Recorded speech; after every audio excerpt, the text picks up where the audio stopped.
की बात करें तो जो डेवलप्ड नेशंस हैं वो अपनी मिलिट्री पावर को यूज़ करके, इकोनॉमिक पावर्स को यूज़ करके छोटे छोटे अंडर डेवलप्ड नेशंस पे अटैक करती हैं ताकि वो उनके क्रूड ऑयल जैसे रिसोर्सेज को अपने अंडर कर सके। Hello everyone, I am Bhavna Sania and I am back with the new topic. ठीक है, एंड ये क्लास 10th की वीडियो है and yes we are doing part 3 of the chapter development. For the notes of this chapter, important questions, answer writing information and test on this chapter, you can visit our website or you can download our app. The link is in the description box. All right, so yes, जो हमारा part बचा है, ये last part है इस chapter का, जिसमें हम सबसे पहले पढ़ रहे हैं public facilities. So what are public facilities? Facilities which are provided by public for public, all right, which are provided by government for public welfare. ठीक है, किसके लिए प्रोवाइड करी जाती है? For the welfare of the public. ठीक है, that is known as public facilities. या तो ये फ्री ऑफ कॉस्ट में प्रोवाइड करी जाएगी या ये कम रेट्स में प्रोवाइड करी जाएगी एट वेरी चीपर रेट। ठीक है, because money in your pocket can not buy you everything to live well. ठीक है, समझ आया? Money in your pocket can not buy all goods and services to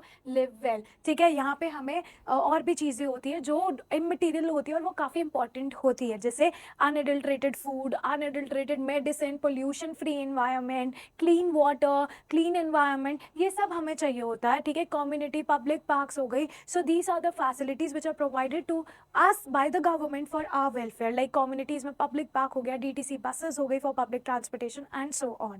ठीक है, so money in your pocket can not buy all goods and services to live well. ये चीज़ याद रखना, इससे रिलेटेड क्वेश्चन भी आ सकता है। अब आता है यूएनडीपी। What is UNDP? अगर मैं यूएनडीपी की बात करूं तो it is United Nation Development Programme. क्या है ये? United Nation Development Programme. ठीक है, अब यूएनडीपी क्या करता है कि यूएनडीपी पब्लिश करता है एचडीआर रिपोर्ट। क्या पब्लिश करता है? HDR report. ठीक है, ह्यूमन डेवलपमेंट रिपोर्ट। इस ह्यूमन डेवलपमेंट रिपोर्ट में क्या पब्लिश करता है? Human development index. ठीक है, so according to UNDP, human development index के थ्रू चेक किया जाता है कौन सी कंट्री डेवलप्ड है, कौन सी अंडर डेवलप्ड है और कौन सी डेवलपिंग है। लेकिन जैसे वर्ल्ड बैंक की बात करें, world bank takes into consideration only average income और per capita income to measure the development of the country. UNDP की बात करें तो वो एचडीआई कंसिडर करता है। एचडीआई में पर कैपिटा इनकम तो होता है, that is total income upon total population, जो हम ऑलरेडी कर चुके हैं। उसके अलावा वो हेल्थ स्टेटस भी देखता है।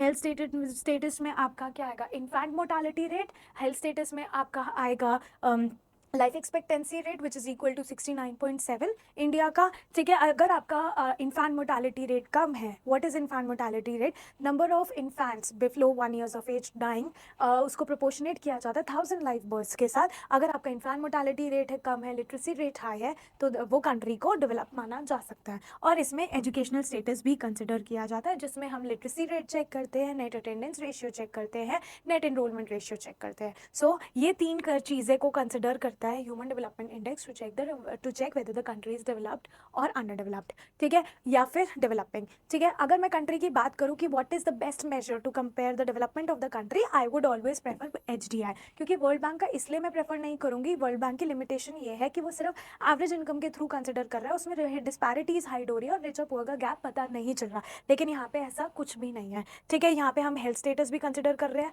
इनकम के साथ और हम एजुकेशन को भी कंसिडर कर रहे हैं। Clear? And the last topic is sustainable development. What is sustainable development? Sustainable development का मतलब ये होता है that we have to use resources in such a manner कि उससे हमारा प्रेजेंट नीड फुलफिल हो, हमारे फ्यूचर के नीड्स कॉम्प्रोमाइज ना हो और हमारा जो इन्वायरमेंट है वो डैमेज भी ना हो। Right, this is sustainable development. तो हमें रिसोर्सेज को बहुत सस्टेनेबली यूज करना चाहिए। ठीक है, अगर मैं रिसोर्सेज को बात करूँ on the basis of exhaustibility, there are two types of resources. एक होती है रिन्यूएबल रिसोर्सेज और एक होती है non renewable resources. Renewable resources are those resources जिनको हम रिन्यू कर सकते हैं, एग्जांपल ग्राउंड वाटर। ठीक है, और non renewable resources are those resources जिसको हम रिन्यू नहीं कर सकते, एग्जांपल क्रूड ऑयल। ठीक है, अगर मैं ग्राउंड वाटर की बात करूँ रिन्यूएबल रिसोर्सेज में, तो ग्राउंड वाटर जो है उसको हम रिन्यू कर सकते हैं, लेकिन जितना वो रिन्यू हो रहा है ना उससे कहीं ज़्यादा उसको हम यूज़ कर रहे हैं। हम उसको घर में यूज़ कर रहे हैं, इरीगेशन फैसिलिटीज़ में यूज़ कर रहे हैं, डैम्स में यूज़ कर रहे हैं, बहुत जगह ग्राउंड वाटर यूज़ हो रहा है, जिसकी वजह से उसका ग्रोथ ऑफ उसका rate of usage is higher than the rate of development. मतलब जब वो जितना वो बन रहा है, जितना वो रिन्यू हो रहा है, ठीक है, उससे कहीं ज़्यादा हम यूज़ कर रहे हैं, तो वो रहेगा कैसे? ऑब्वियसली उसकी स्केसिटी शुरू हो जाएगी और वो हो भी चुकी है। ठीक है, तो ये हो गया एक एग्जाम्पल। और अगर क्रूड ऑयल की बात करें तो जो डेवलप्ड नेशंस हैं वो अपनी मिलिट्री पावर को यूज़ करके, इकोनॉमिक पावर्स को यूज़ करके छोटे छोटे अंडर डेवलप्ड नेशंस पे अटैक करती है ताकि वो उनके क्रूड ऑयल जैसे रिसोर्सेज को अपने अंडर कर सके।